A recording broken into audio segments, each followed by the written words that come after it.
ਦੇ ਨਾਲ ਚਰਚਾ ਹੋ ਰਹੀ ਹੈ और मसले ਜਿਹੜੇ ਕਿਸਾਨਾਂ ਦੇ ਉਹਨਾਂ ਦੇ ਨਾਲ ਸੰਬੰਧਿਤ ਇਹ ਮੀਟਿੰਗ ਹੈ ਤਾਂ ਕਿਸਾਨ ਕਿਹੜੀਆਂ ਸਮੱਸਿਆਵਾਂ ਤੋਂ ਜੂਝ ਰਹੇ ਨੇ ਕੀ ਕੁਝ ਉਹਨਾਂ ਦੀਆਂ ਮੰਗਾਂ ਨੇ ਉਸ ਨੂੰ ਲੈ ਕੇ ਮੀਟਿੰਗ ਰੱਖੀ ਗਈ ਹੈ। ਪਰ ਜੋ ਜਾਣਕਾਰੀ ਹੈ ਕਿ ਸਿਰਫ ਤੇ ਸਿਰਫ ਹਰਿਆਣਾ ਦੇ ਕਿਸਾਨ ਹੀ ਇਸ ਮੀਟਿੰਗ ਦੇ ਵਿੱਚ ਪਹੁੰਚ ਰਹੇ ਨੇ। ਸ਼ੰਭੂ ਬਾਰਡਰ ਵਾਲਾ ਇਸ ਦੇ ਵਿੱਚ ਕੋਈ ਮਸਲਾ ਹੁਣ ਤੱਕ ਜੋ ਜਾਣਕਾਰੀ ਮਿਲੀ है वो नहीं वाचिया जाएगा या कह लिए कि चर्चा की जाएगी, क्योंकि जो सामने आया है जो जानकारी मिली है कि जिन्हां मुद्दों ते चर्चा हो रही है वो हरियाणा के किसानों के अपने वखरे मुद्दे ने। हालांकि हरियाणा सरकार के नाल सीधे तौर पर संबंधित मुद्दा है शंभू बॉर्डर का। इस वेले जेकर पंजाब के वाल तो देखा जाए पक्ष तो देखा जाए तो शंभू बॉर्डर से किसान बैठे हुए ने। हरियाणा सरकार दे वालों सुप्रीम कोर्ट का रुख किया गया है, जो हाई कोर्ट ने ऑर्डर दिते कि बॉर्डर खोल दिता जाए सरकार दे वालों।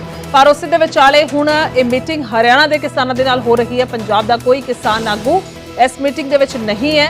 तां कुल मिला के भी देखना होएगा कि हरियाणा के किसान जिहड़े ने उन्हां दे वालों सरकार के अगे ये मुद्दा चुक्या जाएगा या फिर नहीं, क्योंकि हरियाणा के किसान असीं वेखदे आए हैं कि लगातार एक वड्डा सहयोग जिहड़ा है वो दिंदे आए ने, बेशक वो पहला वाला वड्डा अंदोलन होवे या हुण वाला होवे। तां कुल मिला के नज़रां इस करके भी टिकियां होईयां ने कि सरकार जिहड़ी है चर्चा करदी है, कित्थे कित्थे सहमति बनती है, कित्थे कित्थे सहमति नहीं बनती है। MSP वाला मसला भी जिहड़ा है वो होएगा चर्चा दे विच लिआंदा जाएगा, क्योंकि बीजेपी सरकार है। तां नपिंदर सहयोगी मेरे फोन लाइन ते मौजूद ने। नपिंदर की कुछ जानकारी है, मीटिंग चल रही है, किहड़े किहड़े जेकर असीं पॉइंट्स दे विच जिक्र करिए मुद्दे अज विचारे जा रहे ने? देखो बिल्कुल हरियाणा दी किसान जथेबंदियां नूं बुलाया हरियाणा सरकार ने। चीफ सैकटरी रजेश खुल्लर दे नाल ये मीटिंग है जिहड़ी सद्दी गई है। मीटिंग चल रही है इस वेले किसान आगूआं दी, पर मुख तौर ते किसानां दा ये कहना है कि साडीआं हालांकि ज़्यादातर मंगां जिहड़ियां ने वो केंद्र सरकार दे नाल ने, पर कुछ ऐसियां मंगां ने जिन्हां नूं लैके सरकार है जिहड़ी वो हल कर सकदी है। इस करके जिहड़ियां मंगां सरकार हल कर सकदी है, मन सकदी है, ਉਹਦੇ ਤੇ ਸਰਕਾਰ ਜਲਦ ਫੈਸਲਾ ਲਵੇ। ਉਹਨਾਂ ਦੇ ਵਿੱਚ ਦੇਖੋ ਮੁੱਖ ਤੌਰ ਤੇ ਤਾਂ MSP, ਕਿਉਂਕਿ ਹਰਿਆਣਾ ਦੇ ਵਿੱਚ ਕਈ ਫਸਲਾਂ ਤੇ MSP ਸਰਕਾਰ ਦੇ ਰਹੀ ਹੈ, ਤਾਂ ਕਿਸਾਨ ਕਹਿੰਦੇ ਨੇ ਕਿ MSP ਦੇ ਮਸਲੇ ਤੇ ਸੂਬਾ ਸਰਕਾਰ ਹੈ ਜਿਹੜੀ ਉਹ ਫੈਸਲਾ ਲੈ ਸਕਦੀ ਹੈ ਤੇ ਉਹਨਾਂ ਨੂੰ ਫੈਸਲਾ ਜਲਦ ਲੈਣਾ ਚਾਹੀਦਾ, ਉਸ ਮਸਲੇ ਤੇ ਗੱਲ ਕੀਤੀ ਜਾਣੀ ਹੈ। ਦੂਜਾ ਸਾਫ਼ ਤੌਰ ਤੇ 52 ਯੋਜਨਾ ਹਰਿਆਣਾ ਦੇ ਵਿੱਚ ਚੱਲਦੀ ਹੈ ਕਿ ਜਦੋਂ ਤੁਸੀਂ ਫਸਲ ਦਾ ਮਾਰਜਨ, ਭਾਅ ਦਾ ਮਾਰਜਨ, ਕਿ ਜਿਹੜਾ ਮੰਨ ਲਓ ਫਸਲ ਦਾ ਭਾਅ ਤੈਅ ਕੀਤਾ ਸਰਕਾਰ ਨੇ ਕਿਸੇ ਫਸਲ ਦਾ 1500, ਉਹ ਫਸਲ ਪ੍ਰਾਈਵੇਟ ਵਪਾਰੀ ਖਰੀਦ ਰਿਹਾ 1200 ਨੂੰ। ਜੇ 300 ਰੁਪਏ ਦਾ ਜਿਹੜਾ ਮਾਰਜਨ ਹੈ ਉਹ ਸਰਕਾਰ ਨੇ ਕਿਹਾ ਸੀ ਕਿ ਉਹ ਮਾਰਜਨ ਸਰਕਾਰ ਕਲੀਅਰ ਕਰੇਗੀ। ਇੱਕ ਉਸ ਮਾਰਜਨ ਦੀ ਗੱਲ ਹੈ ਕਿ ਉਹ ਮਾਰਜਨ ਜਿਹੜਾ ਹੈਗਾ ਯਕੀਨੀ ਬਣਾਇਆ ਜਾਵੇ, ਸਰਕਾਰ ਉਸ ਤੇ ਕਿਸਾਨਾਂ ਨੂੰ ਕਲੀਅਰ ਕਰੇ। ਔਰ ਤੀਸਰਾ ਇਸ ਤੋਂ ਇਲਾਵਾ ਜਿਹੜੇ ਕਿਸਾਨ ਅੰਦੋਲਨ ਦੇ ਦੌਰਾਨ ਪੁਲਿਸ ਨੇ ਪਰਚੇ ਦਰਜ ਕੀਤੇ ਸੀ, ਉਹ ਪਰਚੇ ਹਾਲਾਂਕਿ ਸਰਕਾਰ ਨੇ ਦਾਅਵਾ ਕੀਤਾ ਸੀ ਕਿ ਸਾਰੇ ਰੱਦ ਹੋ ਜਾਣਗੇ, ਪਰ ਕਾਫੀ ਮੁਕੱਦਮੇ ਅਜੇ ਵੀ ਪੈਂਡਿੰਗ ਨੇ। ਉਹਨਾਂ ਮੁਕੱਦਮਿਆਂ ਨੂੰ ਰੱਦ ਕਰਨ ਦੀ, ਤੁਰੰਤ ਰੱਦ ਕਰਨ ਦੀ ਗੱਲ, ਇਹ ਮਸਲਾ ਗੱਲ ਕੀਤੀ ਜਾਣੀ ਹੈ। ਇਸ ਤੋਂ ਇਲਾਵਾ ਜਿਹੜਾ ਦਿੱਲੀ ਦੇ ਵਿੱਚ ਕਿਸਾਨ ਅੰਦੋਲਨ ਦੇ ਦੌਰਾਨ ਕਿਸਾਨ ਸ਼ਹੀਦ ਹੋਏ, ਜਿਹਦੇ ਵਿੱਚ ਦੇਖੋ ਪੰਜਾਬ ਦੇ ਵੀ ਸੀ, ਹਰਿਆਣਾ ਦੇ ਵੀ ਸੀ, ਕਿਉਂਕਿ ਪੰਜਾਬ ਤੇ ਹਰਿਆਣਾ ਦਾ ਇਕੱਠਾ ਸੰਘਰਸ਼ ਜਿਹੜਾ ਉਹ ਚੱਲਿਆ ਸੀ। ਉਸ ਸੰਘਰਸ਼ ਦੌਰਾਨ ਕਹਿੰਦੇ ਨੇ ਕਿ ਜਿਹੜੇ ਕਿਸਾਨਾਂ ਦੀਆਂ ਜਾਨਾਂ ਗਈਆਂ ਉਹਨਾਂ ਕਿਸਾਨਾਂ ਦਾ ਸਮਾਰਕ ਬਣਾਉਣ ਦੇ ਲਈ ਸਰਕਾਰ ਹੈ ਜਿਹੜੀ ਉਹ ਜਗ੍ਹਾ ਦੇ ਸਕਦੀ ਹੈ, ਜਗ੍ਹਾ ਦੇਵੇ। ਮੁੱਖ ਤੌਰ ਤੇ ਇਹ ਮਸਲੇ ਦੱਸੇ ਜਾ ਰਹੇ ਨੇ ਕਿ ਹਾਲਾਂਕਿ ਉਸ ਤੋਂ ਇਲਾਵਾ ਮਸਲੇ ਹੋਰ ਵੀ ਬੜੇ ਕਿਸਾਨ ਦੱਸ ਰਹੇ ਨੇ, ਪਰ ਦੇਖੋ ਇਹ ਕਿਸਾਨ ਇਹ ਗੱਲਾਂ ਦਾ ਦਾਅਵਾ ਕਰਕੇ ਗਏ ਨੇ। ਔਰ ਉਸ ਤੋਂ ਬਾਅਦ ਅੰਦਰ ਜਾ ਕੇ ਜਦੋਂ ਚੀਫ ਸੈਕਟਰੀ ਦੇ ਨਾਲ ਗੱਲਬਾਤ ਹੋਣੀ ਹੈ, ਕਿਉਂਕਿ ਚੀਫ ਸੈਕਟਰੀ ਨੇ ਸਾਫ਼ ਤੌਰ ਤੇ ਸਰਕਾਰ ਨੇ ਬੁਲਾਇਆ ਕਿ ਕਿਸਾਨਾਂ ਦੇ ਮਸਲੇ ਜਿਹੜੇ ਨੇ ਉਹ ਇੱਥੇ ਹੱਲ ਕੀਤੇ ਜਾ ਸਕਣ ਔਰ ਕਿਸਾਨਾਂ ਦੇ ਨਾਲ ਗੱਲਬਾਤ ਦੇ ਰਾਹੀਂ ਮਸਲੇ ਦਾ ਹੱਲ ਕੀਤਾ ਜਾ ਸਕੇ। ਤਾਂ ਦੇਖਦੇ ਹਾਂ ਮੀਟਿੰਗ ਫਿਲਹਾਲ ਚੱਲ ਰਹੀ ਹੈ, ਜਦੋਂ ਮੀਟਿੰਗ ਤੋਂ ਬਾਅਦ ਕਿਸਾਨ ਬਾਹਰ ਆਉਣਗੇ ਉਸ ਵੇਲੇ ਕਿਸਾਨਾਂ ਦਾ ਰੁਖ ਕਿਸ ਤਰ੍ਹਾਂ ਦਾ ਰਹਿੰਦਾ ਜਾਂ ਫਿਰ ਸਰਕਾਰ ਵਾਲੇ ਪਾਸੋਂ ਕਿਸ ਤਰ੍ਹਾਂ ਦਾ ਕੋਈ ਬਿਆਨ ਸਾਹਮਣੇ ਆਉਂਦਾ, ਫਿਲਹਾਲ ਦੇਖਦੇ ਹਾਂ ਮੀਟਿੰਗ ਚੱਲ ਰਹੀ ਹੈ ਜੀ। नपिंदर, फिर ये साफ है कि शंभू बॉर्डर वाला मसला हरियाणा के किसान हरियाणा की सरकार के सामने नहीं चुक रहे? देखो क्योंकि पंजाब वाले किसानां आगूआं नूं नहीं बुलाया गया, हरियाणा वालों नूं बुलाया गया। हाँ मीटिंग दे विच कोई गलबात हुंदी है, चर्चा हुंदी है, वो मीटिंग तो बाद स्पष्ट होवेगा, पर जिहड़ियां कुछ गल्लां पहलां साडे ध्यान दे विच आईयां ने वो मैं जिक्र कर रहा। इस तो इलावा देखो मीटिंग के दौरान शंभू मोर्चे की गल हुंदी है या नहीं हुंदी, ਜਾਂ ਹੋਰ ਮਸਲੇ ਦੀ ਗੱਲ ਹੁੰਦੀ ਹੈ, ਪਾਣੀ ਦੀ ਗੱਲ ਹੁੰਦੀ ਹੈ, ਉਹ ਮੀਟਿੰਗ ਤੋਂ ਬਾਅਦ ਸਪਸ਼ਟ ਹੋਵੇਗਾ ਜਦੋਂ ਕਿਸਾਨ ਆਗੂ ਬਾਹਰ ਆਉਣਗੇ, ਆ ਕੇ ਸਪਸ਼ਟ ਕਰਨਗੇ ਕਿ ਕਿਹੜੇ ਮਸਲੇ ਦੀ ਚਰਚਾ ਹੋਈ, ਕਿਹੜੇ ਤੇ ਨਹੀਂ ਹੋਈ। ਕਿਉਂਕਿ ਜੇ ਮੰਨ ਲਓ ਪੰਜਾਬ ਦੇ ਕਿਸੇ ਕਿਸਾਨ ਆਗੂ ਨੂੰ ਬੁਲਾਇਆ ਜਾਂਦਾ ਜਾਂ ਅਭਿਮਨਿਊ ਕੁਹਾੜਾ ਜਿਹੜੇ ਉਸ ਨੂੰ ਅਗਰ ਉਹ ਇਸ ਮੀਟਿੰਗ ਦੇ ਹਿੱਸਾ ਹੁੰਦੇ ਤਾਂ ਸ਼ਾਇਦ ਸ਼ੰਭੂ ਵਾਲਾ ਮਸਲਾ ਵੀ ਜਿਹੜਾ ਹੈਗਾ ਸਪਸ਼ਟ ਸਾਹਮਣੇ ਆਉਂਦਾ, ਕਿਉਂਕਿ ਅਭਿਮਨਿਊ ਕੁਹਾੜਾ ਜਿਹੜੇ ਨੇ ਉਹ ਸ਼ੰਭੂ ਮੋਰਚੇ ਦਾ ਹਿੱਸਾ ਨੇ। ਤੇ ਪਰ ਇਸ ਲਿਸਟ ਦੇ ਵਿੱਚ ਉਹਨਾਂ ਦਾ ਨਾਮ ਜਿਹੜਾ ਹੈਗਾ ਉਹ ਸਾਹਮਣੇ ਨਹੀਂ ਆਇਆ। ਤਾਂ ਦੇਖਦੇ ਹਾਂ ਜੀ ਕਿਹੜੇ ਮਸਲੇ ਤੇ ਚਰਚਾ ਹੁੰਦੀ ਹੈ, ਕਿਸ ਤਰ੍ਹਾਂ ਦੀ ਚਰਚਾ ਹੁੰਦੀ ਆ, ਚਰਚਾ ਸਾਰਥਕ ਹੁੰਦੀ ਆ, ਕਿਉਂਕਿ ਆਪ ਇਹੀ ਕਰਦੇ ਆ ਕਿ ਮਸਲਾ ਕੋਈ ਵੀ ਹੋਵੇ ਗੱਲਬਾਤ ਦੇ ਰਾਹੀਂ ਅਗਰ ਮਸਲੇ ਦਾ ਹੱਲ ਨਿਕਲ ਆਵੇ ਉਹ ਬਹੁਤ ਮੈਨੂੰ ਲੱਗਦਾ ਹੈ ਕਿ ਕਿਸਾਨ ਵੀ ਚਾਹੁੰਦੇ ਨੇ ਕਿ ਠੀਕ ਹੈ, ਸਰਕਾਰ ਵੀ ਇਹੀ ਚਾਹੁੰਦੀ ਹੈ ਕਿ ਮਸਲੇ ਦਾ ਹੱਲ ਮੀਟਿੰਗ ਦੇ ਰਾਹੀਂ ਕੱਢਿਆ ਜਾਵੇ। ਜੀ बहुत बहुत शुक्रिया नपिंदर, तमाम जानकारी लिए धन्यवाद है। तो फिलहाल मीटिंग चल रही है और मीटिंग तो बाद ही ये साफ हो सकेगा कि किहड़े मसले ते सहमति बनी है और की कुछ अंदर विचारिया गया।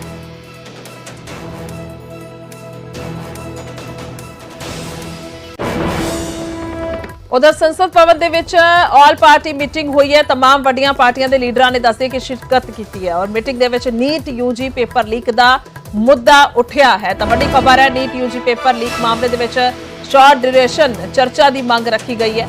ਸਿੱਖਿਆ ਮੰਤਰੀ ਜਵਾਬ ਦੇਣ, ਵਿਰੋਧੀ ਪਾਰਟੀਆਂ ਨੇ ਇਹ ਕਿਹਾ ਹੈ। ਦੁਕਾਨਾਂ ਤੇ ਨੇਮ ਪਲੇਟ ਲਗਾਉਣ ਦਾ ਵੀ ਮੁੱਦਾ ਚੁੱਕਿਆ ਗਿਆ ਹੈ। ਨੇਮ ਪਲੇਟ ਵਾਲਾ ਫੈਸਲਾ ਯੋਗੀ ਸਰਕਾਰ ਵਾਪਸ ਲਵੇ, ਵਿਰੋਧੀ ਦਲਾਂ ਨੇ ਮੰਗ ਕੀਤੀ ਹੈ। ਵਿਰੋਧੀ ਦਲਾਂ ਨੇ ਡਿਪਟੀ ਸਪੀਕਰ ਦਾ ਅਹੁਦਾ ਮੰਗਿਆ ਹੈ। ਤਾਂ ਕੱਲ ਤੋਂ ਸ਼ੁਰੂ ਹੋ ਰਿਹਾ ਹੈ ਬਜਟ ਇਜਲਾਸ ਔਰ ਆਲ ਪਾਰਟੀ ਮੀਟਿੰਗ ਸੱਦੀ ਗਈ ਸੀ। ਦੱਸਦੇ ਕਿ ਜਿਸ ਦੇ ਵਿੱਚ TMC ਮਮਤਾ ਬਨਰਜੀ ਦੀ ਪਾਰਟੀ ਨੇ ਕਿਨਾਰਾ ਕੀਤਾ ਔਰ ਬਾਕੀ ਹੋਰ ਜਿਹੜੇ ਆਗੂ ਨੇ ਉਹ ਸ਼ਾਮਲ ਹੋਏ। ਪਰ ਕੁੱਲ ਮਿਲਾ ਕੇ ਮੁੱਦੇ ਜਿਹੜੇ ਨੇ ਉਹ ਸਰਕਾਰ ਦੇ ਸਾਹਮਣੇ ਵਿਰੋਧੀਆਂ ਨੇ ਰੱਖ ਦਿੱਤੇ ਨੇ। ਇਸ ਮੀਟਿੰਗ ਦੇ ਵਿੱਚ ਉਹਨਾਂ ਨੇ ਸਾਫ਼ ਤੌਰ ਤੇ ਕਿਹਾ ਹੈ ਕਿ ਤਾਂ ਨੀਟ ਯੂਜੀ ਪੇਪਰ ਲੀਕ ਦਾ ਜਿਹੜਾ ਮਾਮਲਾ ਹੈ ਇਸ ਦੇ ਵਿੱਚ ਸ਼ਾਰਟ ਡਿਊਰੇਸ਼ਨ ਦੇ ਵਿੱਚ ਚਰਚਾ ਹੋਣੀ ਚਾਹੀਦੀ ਹੈ। ਨਾਲੇ ਸਿੱਖਿਆ ਮੰਤਰੀ ਜਵਾਬ ਦੇਣ ਔਰ ਦੁਕਾਨਾਂ ਤੇ ਨੇਮ ਪਲੇਟ ਲਗਾਉਣ ਦਾ ਵੀ ਮੁੱਦਾ ਚੁੱਕਿਆ ਗਿਆ। ਉਹਨਾਂ ਨੇ ਕਿਹਾ ਕਿ ਯੋਗੀ ਸਰਕਾਰ ਇਹ ਫੈਸਲਾ ਵਾਪਸ ਲੈ।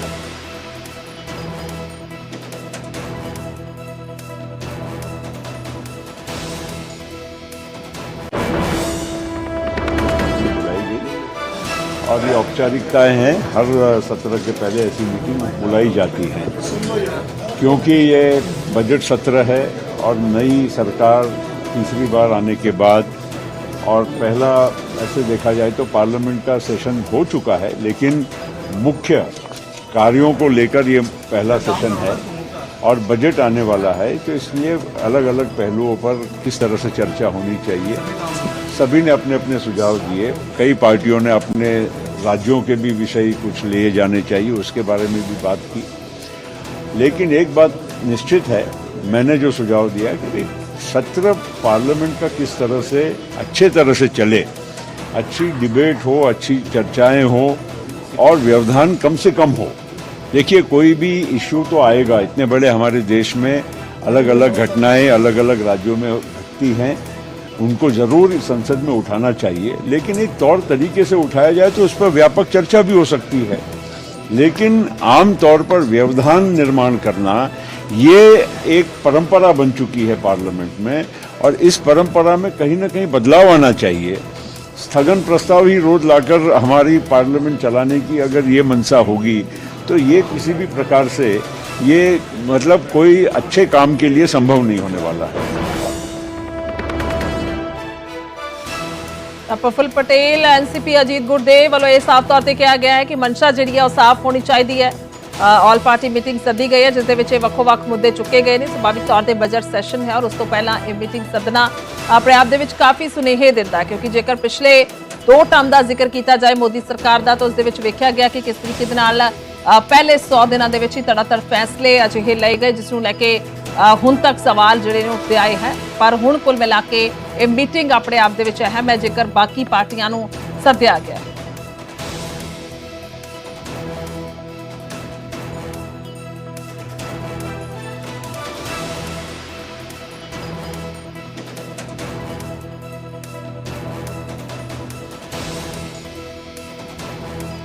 दुकाना ते नेम प्लेट लगाने के मामले ते विवाद जारी है। दस्से कि एनडीए के सहयोगी भी योगी सरकार के फैसले के खिलाफ ने। केंद्रीय मंत्री जयंत चौधरी का बड़ा बयान आया है।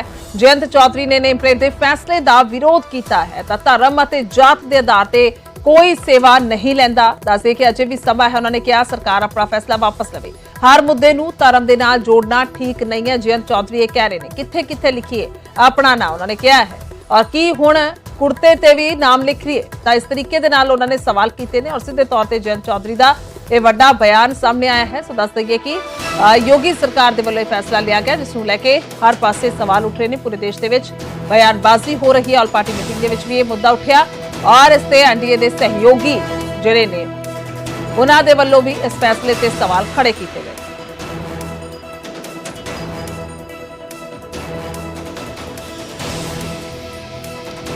ਆਪਣੇ ਆਪ ਦੇ ਵਿੱਚ ਅਹਿਮ ਹੈ ਕਿਉਂਕਿ ਜਿੱਥੇ ਬਾਕੀ ਕਈ ਸੰਸਥਾਵਾਂ ਕਾਂਗਰਸ ਪਾਰਟੀ ਔਰ ਹੋਰ ਵਿਰੋਧੀ ਜਿਹੜੇ ਨੇ ਉਹਨਾਂ ਦੇ ਵੱਲੋਂ ਸਵਾਲ ਖੜੇ ਕੀਤੇ ਜਾ ਰਹੇ ਨੇ, ਤਾਂ ਜਿੱਥੇ ਹੁਣ ਐਨਡੀਏ ਦੇ ਸਹਿਯੋਗੀ ਪਾਰਟੀ ਦੇ ਵੱਲੋਂ ਵੀ ਜਿਹੜਾ ਹੈ ਸਵਾਲ ਖੜਾ ਕੀਤਾ ਗਿਆ ਹੈ। ਕੇਂਦਰੀ ਮੰਤਰੀ ਨੇ ਜਯੰਤ ਚੌਧਰੀ ਜਿਨ੍ਹਾਂ ਦੇ ਵੱਲੋਂ ਇਹ ਸਵਾਲ ਖੜਾ ਕੀਤਾ ਗਿਆ, ਉਹਨਾਂ ਨੇ ਬਿਆਨ ਦਿੱਤਾ ਹੈ ਕਿ ਕਿੱਥੇ ਕਿੱਥੇ ਨਾਂ ਲਿਖ ਦਈਏ ਕਿ ਕੁੜਤੇ ਤੇ ਵੀ ਹੁਣ ਨਾਂ ਲਿਖ ਦਿੱਤਾ ਜਾਵੇ।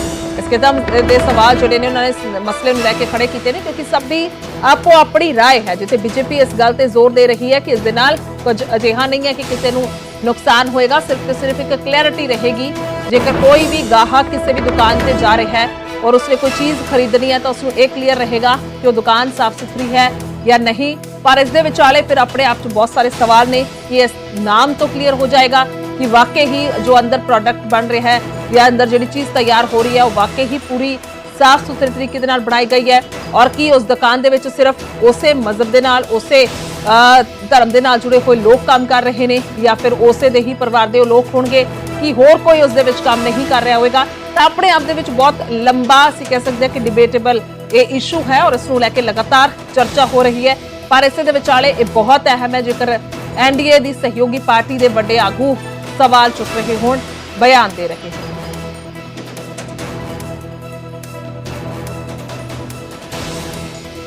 आने वाला व्यक्ति कोई पहचान करता है, जो सेवादार है उनकी वो एक आशीर्वाद की तरह वो प्राप्त करते हैं, ग्रहण करते हैं और आगे चलते हैं अपने काम। कोई इस हिसाब से जाति या धर्म के पहचान करके सेवा नहीं लेता और ना ही इस मामले को धर्म जाति से जोड़ा जाना चाहिए। सब प्रतिष्ठान अपना नाम लिखें। अब एक मालिक कोई और हो सकता है, ब्रांड कुछ और हो सकता है। मैकडॉनल्ड्स क्या लिखेगा, खतौली में बर्गर किंग क्या लिखेगा। पुराने ब्रांड हैं, किसी के नाम हो सकते हैं, एक मालिक नहीं कई मालिक हो सकते हैं, तो कंपनी के नाम हो सकता है। आप तो सहयोगी दल हो, तो आपने उनके नेताओं को इस बात को मुझे लगता है ज़्यादा समझ के फैसला नहीं लिया, फैसला ले लिया तब उस पर टिक रहे हैं। कभी ऐसा हो जाता है सरकार। वापिस होना चाहिए। अभी भी समय हो जाना चाहिए या इस पर ज़्यादा कोई जोर ना दिया जाए। मुसलमान वेजिटेरियन है और हिंदू मीट खाने वाले भी हैं। क्या पहले तो खाने पीने की दुकानों पर था, टायर पंचर कहाँ का लगाओगे, अब कुर्ते में भी लिखना शुरू कर देंगे अपना नाम कि देख के हाथ मिलाना है या कुल मिला के जयंत चौधरी ਦੇ ਵੱਲੋਂ ਇਸ ਕਿਸਮ ਦੇ ਨਾਲ ਇਹ ਜਵਾਬ ਦਿੱਤਾ ਗਿਆ ਹੈ ਤਾਂ ਪੂਰੀ ਤਰ੍ਹਾਂ ਦੇ ਨਾਲ ਉਹ ਖਿਲਾਫਤ ਕਰਦੇ ਹੋਏ ਇਸ ਦੀ ਨਜ਼ਰ ਆਏ ਨੇ ਕਿ ਇਸ ਤਰੀਕੇ ਦੇ ਨਾਲ ਨਹੀਂ ਹੋਣਾ ਚਾਹੀਦਾ ਕਿ ਹੁਣ ਕੁੜਤੇ ਤੇ ਵੀ ਨਾਲ ਇੱਕ ਤਈਏ ਕਿ ਇਹ ਵੱਡੇ ਵੱਡੇ ਬ੍ਰਾਂਡਸ ਦਾ ਉਹ ਜ਼ਿਕਰ ਕਰ ਰਹੇ ਨੇ। ਵੱਡੇ ਵੱਡੇ ਬ੍ਰਾਂਡ ਜਿਹੜੇ ਹੁਣ ਤੱਕ ਚੱਲਦੇ ਆ ਰਹੇ ਨੇ ਲੰਬੇ ਸਮੇਂ ਤੋਂ ਔਰ ਨਾਮੀ ਕੰਪਨੀਆਂ ਨੇ, ਉਹਨਾਂ ਨੇ ਕਿਹਾ ਕਿ ਉਹਨਾਂ ਦੇ ਨਾਮ ਦੇ ਨਾਲ ਵੀ ਜਿਹੜਾ ਹੈ ਉਹਨਾਂ ਦਾ ਮਾਲਕ ਦਾ ਨਾਂ ਲਿਖਿਆ ਜਾਏਗਾ ਔਰ ਫਿਰ ਇਸ ਦੇ ਵਿੱਚ ਕੀ ਅਸ਼ੋਰਟੀ ਹੈ ਕਿ ਸਿਰਫ ਇੱਕ ਹੀ ਮਾਲਕ ਹੋਏਗਾ ਤਾਂ ਬਹੁਤ ਸਾਰੇ ਮਾਲਕ ਉਸਦੇ ਹੋ ਸਕਦੇ ਨੇ। तो कावड़ लेके जाने वाला व्यक्ति कोई पहचान करता है, जो सेवादार है उनकी वो एक आशीर्वाद की तरह वो प्राप्त करते हैं, ग्रहण करते हैं और आगे चलते हैं अपने काम। कोई इस हिसाब से जाति या धर्म के पहचान करके सेवा नहीं लेता और ना ही इस मामले को धर्म जाति से जोड़ा जाना चाहिए। सब प्रतिष्ठान अपना नाम लिखें। अब एक मालिक कोई और हो सकता है, ब्रांड कुछ और हो सकता है। मैकडॉनल्ड्स क्या लिखेगा, खतौली में बर्गर किंग क्या लिखेगा। पुराने ब्रांड हैं, किसी के नाम हो सकते हैं, एक मालिक नहीं कई मालिक हो सकते हैं, तो कंपनी के नाम हो सकता है। आप तो सहयोगी दल हो, तो आपने उनके नेताओं को इस बारे में मुझे लगता है ज़्यादा समझ के फैसला नहीं लिया, फैसला ले लिया तब उस पर टिक रहे हैं। कभी ऐसा हो जाता है सरकार। वापिस होना चाहिए। अभी भी समय हो जाना चाहिए या इस पर ज़्यादा कोई जोर ना दिया जाए। मुसलमान वेजिटेरियन है और हिंदू मीट खाने वाले भी हैं। टायर पंचर पे भी लग रहे हैं आप तो नाम के बोर्ड। क्या पहले तो खाने पीने की दुकानों पर था, टायर पंचर कहाँ का लगाओगे, अब कुर्ते में भी लिखना शुरू कर देंगे अपना नाम कि देख के हाथ मिलाना है या गले लगाना है। ਤਾਂ ਨੇਮ ਪਲੇਟ ਵਿਵਾਦ ਤੇ ਯੋਗ ਗੁਰੂ ਬਾਬਾ ਰਾਮਦੇਵ ਦਾ ਵੀ ਬਿਆਨ ਆਇਆ ਹੈ। ਉਹਨਾਂ ਨੇ ਕਿਹਾ ਕਿ ਪਛਾਣ ਵਾਲੇ ਹੁਕਮ ਤੇ ਬਾਬਾ ਰਾਮਦੇਵ ਨੇ ਸਮਰਥਨ ਕੀਤਾ। ਉਹਨਾਂ ਨੇ ਕਿਹਾ ਕਿ ਜਦੋਂ ਰਾਮਦੇਵ ਨੂੰ ਆਪਣੀ ਪਛਾਣ ਦੱਸਣ ਦੇ ਵਿੱਚ ਕੋਈ ਦਿੱਕਤ ਨਹੀਂ ਹੈ ਤਾਂ ਮਾਨ ਨੂੰ ਪਛਾਣ ਦੱਸਣ ਦੇ ਵਿੱਚ ਕੀ ਦਿੱਕਤ ਹੈ ਔਰ ਆਪਣੇ ਨਾਮ ਤੇ ਸਭ ਨੂੰ ਮਾਣ ਹੁੰਦਾ ਹੈ, ਰਾਮਦੇਵ ਦਾ ਇਹ ਕਹਿਣਾ ਹੈ। ਤਾਂ ਕੁੱਲ ਮਿਲਾ ਕੇ ਸਾਰਾ ਮਾਮਲਾ ਹੈ ਇਹ ਨੇਮ ਪਲੇਟ ਦੇ ਨਾਲ ਜੁੜਿਆ ਹੋਇਆ ਕਿ ਆਖਿਰਕਾਰ ਹਰ ਇੱਕ ਦੁਕਾਨ ਦੇ ਬਾਹਰ ਬਕਾਇਦਾ ਨਾਮ ਦੇ ਨਾਲ ਜਿਹੜਾ ਹੈ ਉਸ ਦੁਕਾਨ ਦਾ ਨਾਮ ਹੋਏਗਾ। योगी सरकार का फैसला जिससे बाबा रामदेव के वलों हामी भरी गई है, कह लीए कि हिमायत की गई।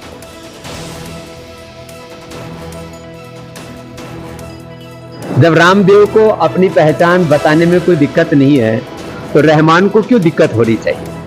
तो अपने नाम पर तो सबको गौरव होता है, तो नाम छिपाने की कोई जरूरत नहीं है। अपने कार्य को शुद्धता और प्रामाणिकता से करने की आवश्यकता है। यदि हमारे कार्य में शुद्धता और पवित्रता है तो हमारा नाम चाहे हिंदू है, मुसलमान है, हम किसी भी वर्ग से ताल्लुक रखते हैं, ब्राह्मण, क्षत्रिय, वैश्य, दलित, आदिवासी, वनवासी, हम सब भारतवासी हैं और सबको अपने भारतीय होने पर, अपने हिंदू होने पर, अपने मुसलमान होने पर, अपने सिख, जैन, बौद्ध होने पर, अपने दलित होने पर, अपने ओबीसी होने पर, अपने ब्राह्मण, क्षत्रिय आदि होने पर सबको समान रूप से गौरव होना चाहिए। इसमें कई तरह के जो नैरेटिव घड़े जा रहे हैं वो ठीक है।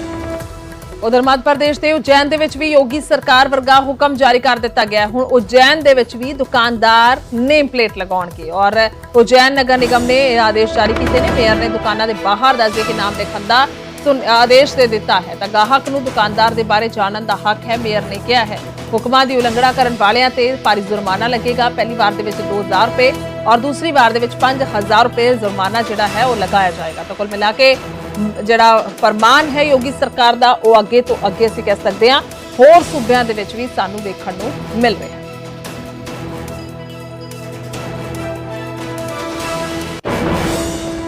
कुछ होटल संचालकों के खिलाफ हम लोगों ने एफआईआर की है, लेकिन अगर होटल संचालक तो फिर भी नहीं मान रहे हैं, क्योंकि उनकी पूरी बैठक लेकर के हम लोग उनको एक बार बता चुके हैं, मुझे काफ़ी समय भी दिया गया है कि वो लोग इस कार्रवाई को कर लें।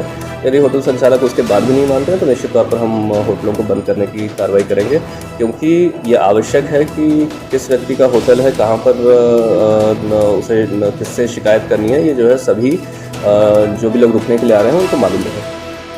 हम सनातनी लोग हैं। मध्य प्रदेश में लगभग 7 करोड़ 10 लाख हिंदू रहते हैं, तो उनकी भावनाओं के साथ खिलवाड़ नहीं होना चाहिए, उनके साथ धोखाबाजी नहीं होना चाहिए, उनके साथ छल नहीं होना चाहिए। लेकिन कुछ जिहादी तत्व के लोग अपने नाम बदलकर भोजनालयों में हिंदू पर तस्वीर लगाकर, देवी देवताओं की तस्वीर लगाकर और होटलों में हिंदुओं को मैनेजर बनाकर बैठा रखा है इन लोगों ने।